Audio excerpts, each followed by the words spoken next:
A Georgia district attorney is hoping former President Trump wants to use his right to a speedy trial. But before that, Trump and co-defendants charged with trying to overturn the outcome of the 2020 Georgia presidential election are facing another deadline now. NBC's Chris Pallone joins us live from Washington, D.C. this morning with more. Chris, good morning to you.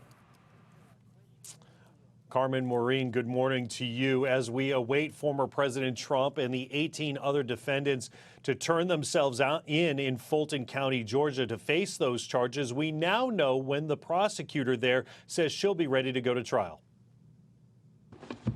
Georgia District Attorney Fani Willis is ready for a speedy trial. The DA prosecuting former President Donald Trump for alleged efforts to overturn the state's 2020 election results is aiming for a March 4th trial date and an early September arraignment. She had indicated that she would be ready to go in terms of trying this case within 6 months, and that's exactly what we're seeing. But first, an August 25th deadline looms for Mr. Trump and 18 other defendants to turn themselves in.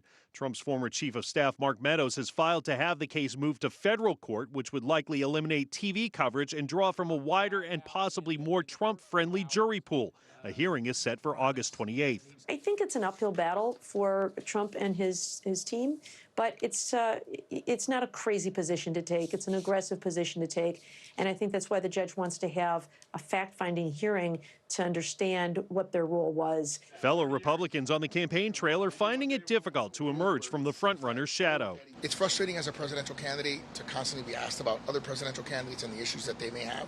Voters in the earliest primary states also frustrated as they try to find answers from the candidates on their most pressing issues. The needle's not moving and they're not saying anything that resonates with me. The first primary votes will be cast in about 5 months.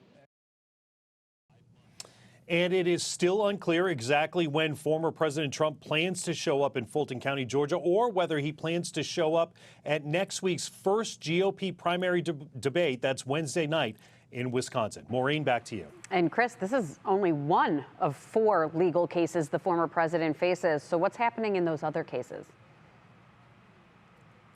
Right. So we will actually hear from the former president's lawyers today. They have a deadline by the end of this day to respond to prosecutor Jack Smith. He wants to go to trial on January 2nd in the January 6th case.